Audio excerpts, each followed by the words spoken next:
Bonjour.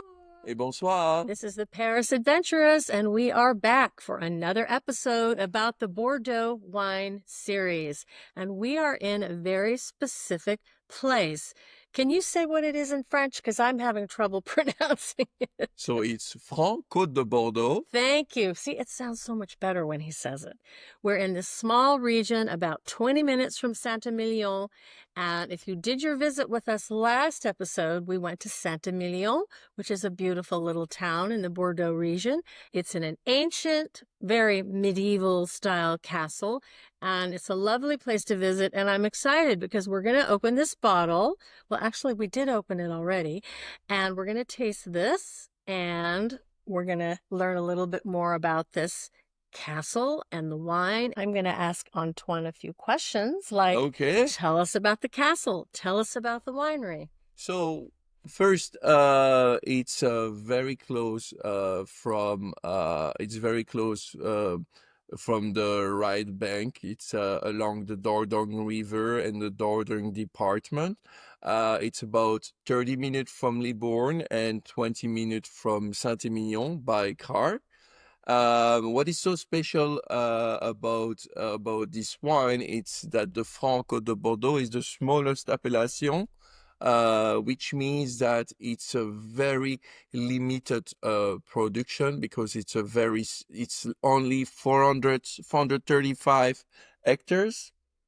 So it's pretty small, and that's why it makes it the smallest appellation in the Bordeaux wine. And there is something particularly interesting about this vineyard that is different from a lot of other mass market Bordeaux wineries or larger wineries. And So what is it that makes this vineyard so special? what is so special first is that the climate there is just perfect for it, and the second thing is that the soil is clay and is really helping for the grapes.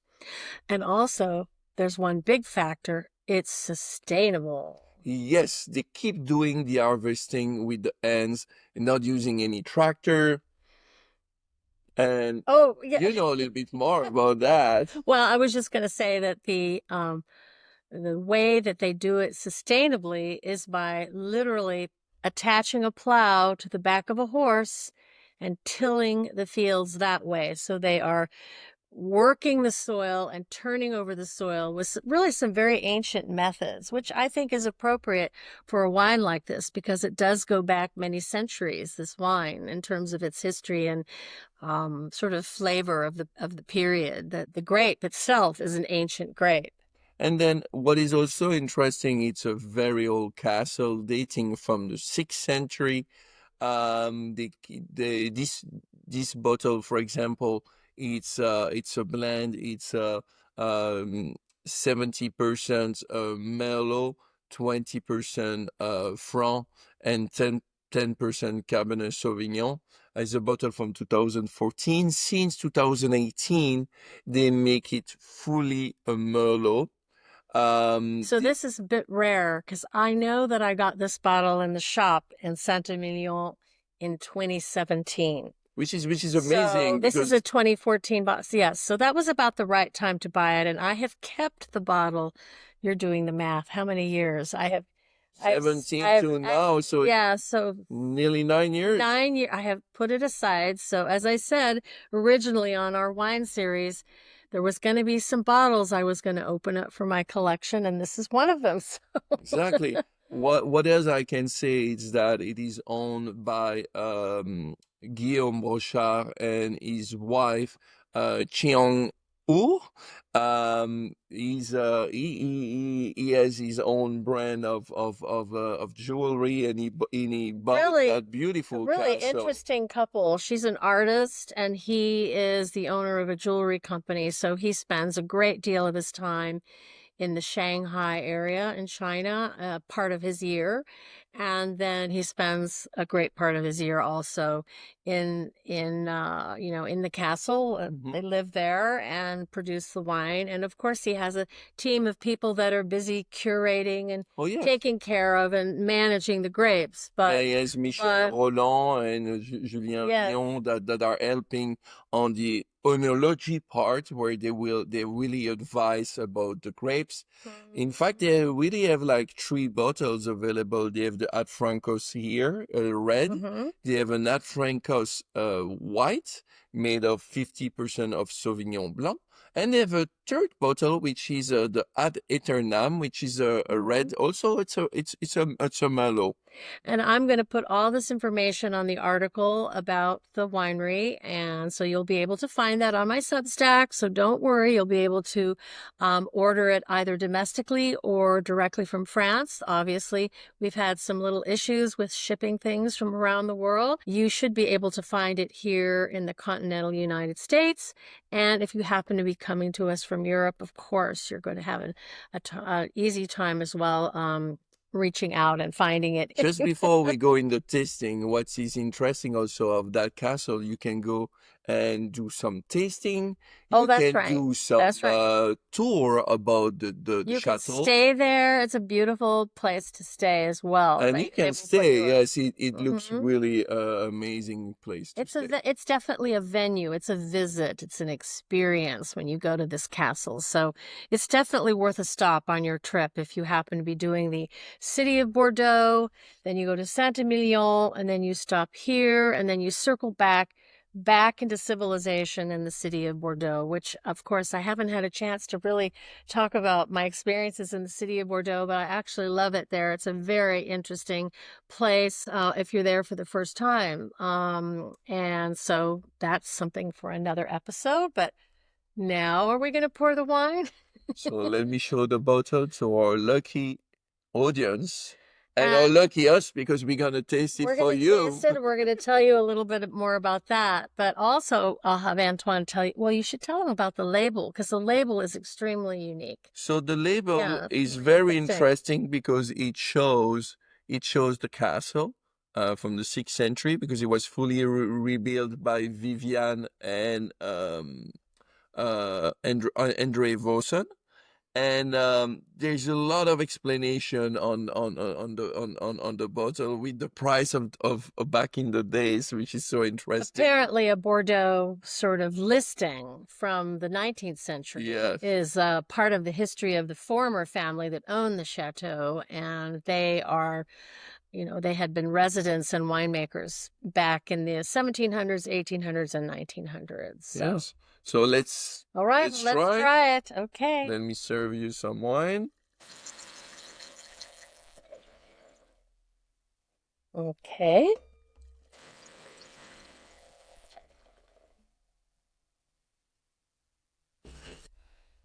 Okay. So this wine is a 2014 Ad Francos Red. And at that time, it was a 70-20-10, which is a 70% Merlot, 20% Franc, and 10% Cabernet Sauvignon. And this is the former version of this wine. So this particular wine, I don't think is available anymore, is it? It's still, the people can They still can find still some find it, but I bottle, think you yes. might have to go to the chateau itself. You can order from Probably. the You shop. can order this one from the chateau itself. Or Okay. might be still some boxes left somewhere. So first, I like the color. It's really an intense ruby color, as you can see. Beautiful. Yeah, you can really see the light shining on the edges, and it's got a nice. Okay, let's taste it. All right. Cheers. Cheers. Here we Cheers to go.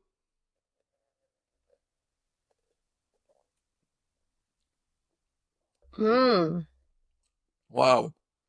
It's a very powerful and elegant wine. You feel the wood? Mmm. There's some Yeah. lots of wood, spice, and sherry, like dark sherry. It's really nice. Mmm.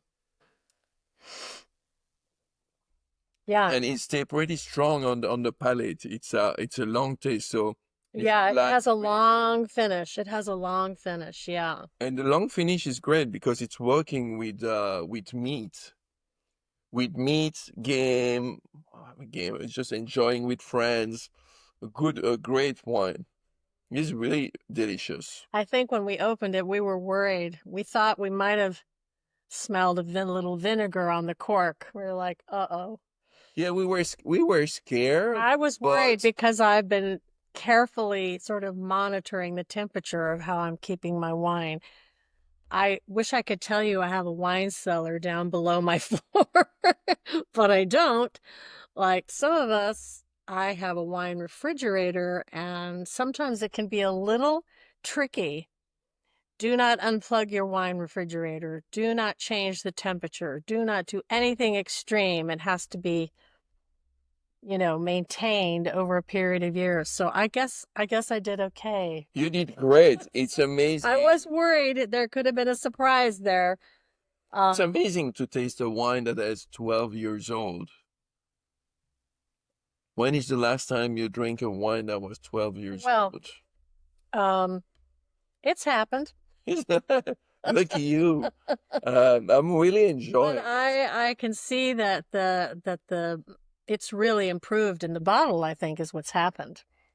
Yeah. Because sometimes, I know we've talked about this in our Bordeaux episodes, but some Bordeaux's are, not great for putting them by, in other words, saving them. Some of them are really meant to be drunk a lot sooner than others. And I think this one Aged gracefully. has aged gracefully, which Exactly. we like to say. Yes. Mm. Yeah, it's really amazing. And I think it's very smooth. It might be the smoothest wine we've had in the whole, although the Saint-Emilion we had last time, that was delicious. So I'm wondering how we're doing in your In my in ranking, your rankings, because oh, this is now you. wine number 4. So Yeah, my ranking is at Francos. Then there was the the Saint-Emilion, the Saint-Emilion Rothschild. and the Rothschild, and then we started with, And then, oh, wait. No. wait, no, Before the Rothschild, there was the Aubrisson. I would have put Aubrisson. And then it was the Rothschild. The Rothschild was was it the Mouton Cadet? the Mouton Cadet was the Rothschild. Yes. And And then that was there the was the second one we Larocque. drank, and then Yes, the La Roque exactly. and this one. I've totally forgotten the first one now. The first one we tried was the Larocque. So was that the La Roque? The Okay, that second was was okay. the The Mouton Mouton Cadet. Cadet. The third Third was one was the Aubrisson, Aubusson Saint-Emilion which was, style yes. Bordeaux. And then there was the Ad Yes. Francos. So So what about you? I've already forgotten the first one we tried. I'm sorry. The first It, one was the Larocque. yes, I definitely think that the wines have improved, and I have to say, Oh, so you forgot it because the wine well, I think this, yeah, I'm wasn't your taste. well, I would say that when I was choosing these wines, as I said, some of them I came by accidentally finding this wine in a shop in Saint-Emilion, and it was recommended to me, which sometimes can go very badly. Just want to say. And the other two came from our local winery, Bottled Poetry, here in Santa Monica. And they were very, very good recommendations, I think. Yeah. Yes. And but the pricing has been not really steep. We haven't gone up a steep hill of pricing at all. So I don't believe this is any more expensive than the one we drank last time. I mean, we're very close. We're very close. Yeah. Sure, but I was trying not to do bottles of wine that were so insane that you really just want to put them in a shelf and stare at them for like 2 decades before you drink them, or you never drink them at all. And Yeah, sadly. I know there are wines out there like that, and those of you sommeliers, that are out there, as I said on the first episode, we appreciate you. We admire you, we respect you, but we like to enjoy our wine and we like to drink it. Yes. Well, that's what you have to do. So there are wine investors, and that's a whole other world from Exactly. us. We like to eat and we like to drink wine and we like to enjoy it. Yes. And And we do it well. I can gaze at a very expensive, very interesting collector's wine. I can gaze at it and think, that's fascinating. But for me, I like to be able to open a bottle. I like to, this one I put by for 12 years. So You that's did. actually, That's a long time. that's big for me. So, and I should mention, I found this fun fact today. Our founding fathers were very big Bordeaux drinkers. So actually, That's for the interesting. 250th anniversary of the United States of America, I think we'll have to do maybe a special episode about what that. Ben Franklin and Thomas Jefferson and all the big boys, they really enjoyed their Bordeaux wine. And I've even heard tell that wine is very much part of the political papers and letters of the pre-revolution and Revolutionary War period. So that's interesting. Wow. So That's an secret interesting topic. routes of ships and boats with cases of Bordeaux wine, and apparently Benjamin Franklin was quite a wine connoisseur. So that could be really interesting. So that might be coming up. That's sort of a one. What a great topic you're bringing here. That's just a one-off possibility. So anyway, so when you're drinking a Bordeaux, I guess you could say it's a historic wine. It's a truly historic wine. What a beautiful journey we had through those 4 wines. I know. If you're thinking That about was it. good. It was good. Well, we have to think about the food now. What kind of, I know we always say filet mignon or roasts, lamb. This is actually lighter than the Saint-Emilion. I feel like it's a lighter wine. Is that just me, or? If it's lighter, even though has the character. even though the flavor is staying longer on the palate. Yeah, I mean I want meat with I'm gonna say the I want a big roast steak. With that, it makes everything intense. It's powerful, keeping a long taste in the mouth. Well, I was just releasing a little note on Substack the other day for St. Patrick's Day, and I'm part Irish. So there's nothing like a good beef stew with lots of potatoes, carrots, and the kind of stew that my mother used to make it for my dad, because my mom was definitely not Irish. She was Scandinavian. So what a nice mix. So I understand why you like drinking. Yeah, a little Viking, a little Irish. Yeah, definitely. So I think a meat stew would be would be lovely with this wine. That would be also. Great. Yeah. Yes, with a nice hearty sauce. Yeah. And of course, when you make I like to make my stews, or a bœuf bourguignon. Of course. Bœuf bourguignon. I was going to say I've been known to open up a bottle of red wine and pour.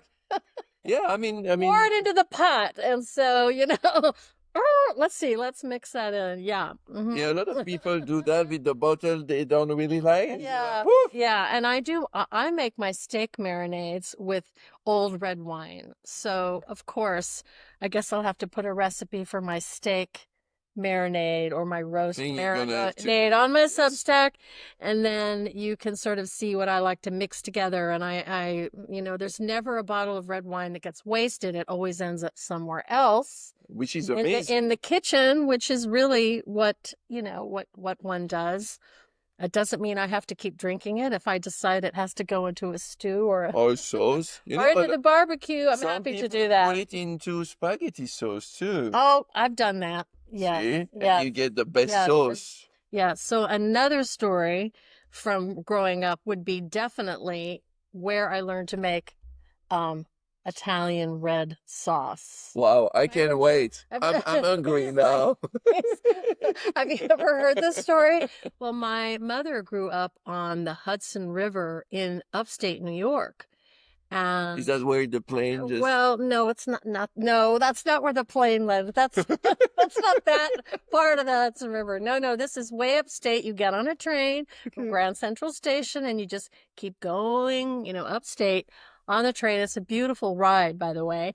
I'm gonna say, you know, many, many immigrants came over from different places. Like my grandmother was a Norwegian immigrant, and she was married to two different Norwegian merchant sailors, one who died at sea and one who she was married to many years.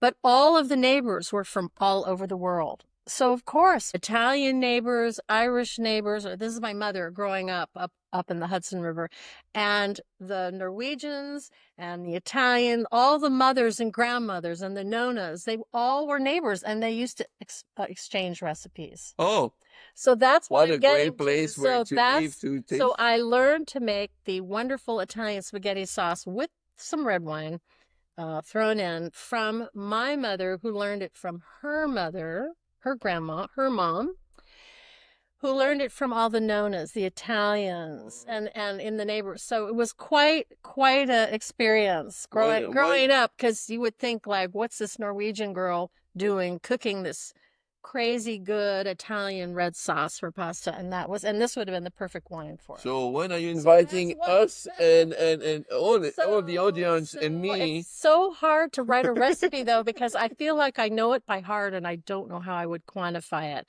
I would have to go to the American Test Kitchen and stand there with all those people that do that. They quantify all the recipes. And I totally understand a lot of people are a little bit intimidated with, cooking with wine. But really, if you enjoy drinking it, just leave the bottles off to the side. And it will always come in handy with whatever you're making. Because it's grapes, it's sugar, it's all gonna burn off. There will be no alcohol. It would I'm be sensitive to delicious. the fact that I know a lot of people are wanting the flavor but not the alcohol. But when you cook with the wine, you don't get the alcohol. So, old white wines, I put them right into the pot with the chicken and the soups, and the red wines go into the stews, and yeah, so I love your anyway, idea about the soup. I love the idea about so it. I think, well, I think I'll have to, yeah, I haven't made that. That's one of the dishes I haven't made for you, so I'll have to make that.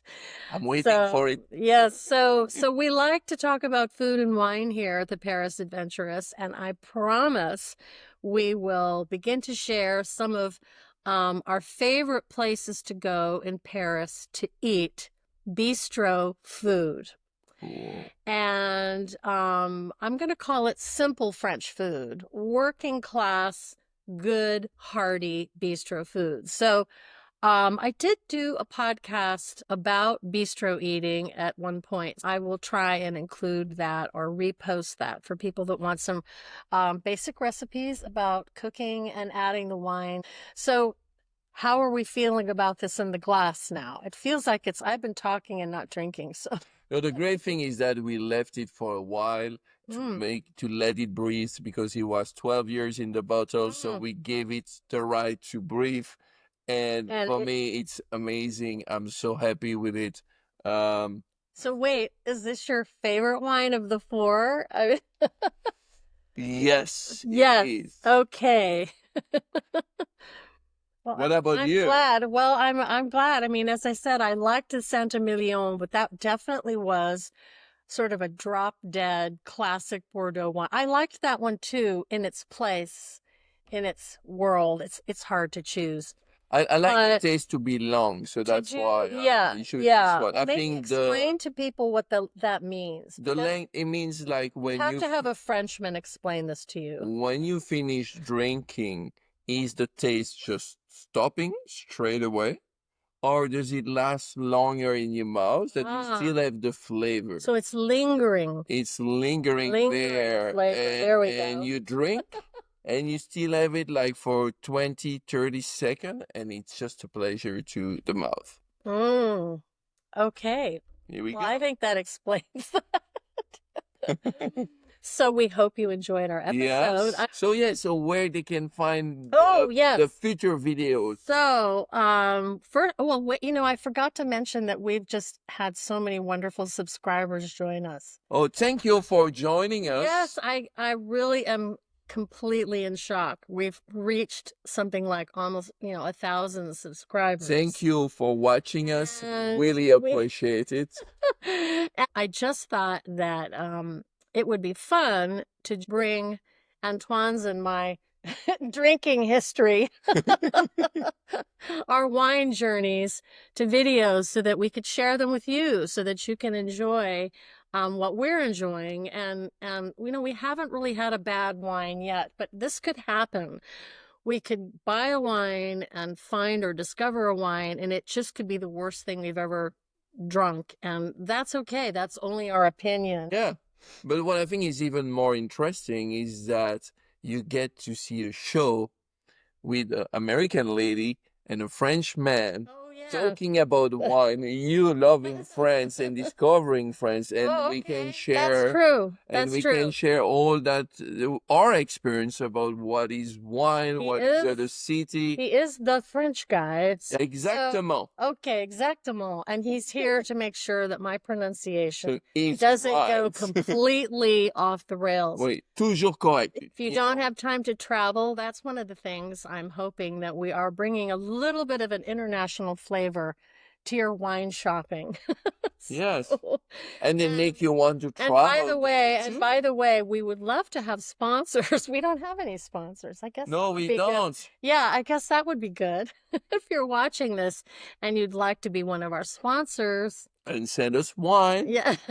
To taste. Send us wine to taste. We're to speak about it. Very happy to do that. Someone's got to do it. Might be us. Yes. All right. Well, you can find us on all the podcast channels. Let's see. We're on Spotify. We're on Substack, and we're on YouTube. And my first 2 series for the show actually is completely on Spotify. So if you want to sort of go through the various sections of Paris with me and take some walking tours, that is all there, seasons 1 and 2, and it is all on Spotify. So the lovely people at KABC started me on my journey in podcasting and my French travels. So there you go. Yeah. So we will see you soon in our next show. See you soon in the next show. And we look forward to hearing from you. Of course, we would really enjoy your comments. Like and subscribe. And we appreciate you. Thank you so much. Merci. Et bonsoir. Et bonsoir. And we'll see you at the cafe. See you at the cafe.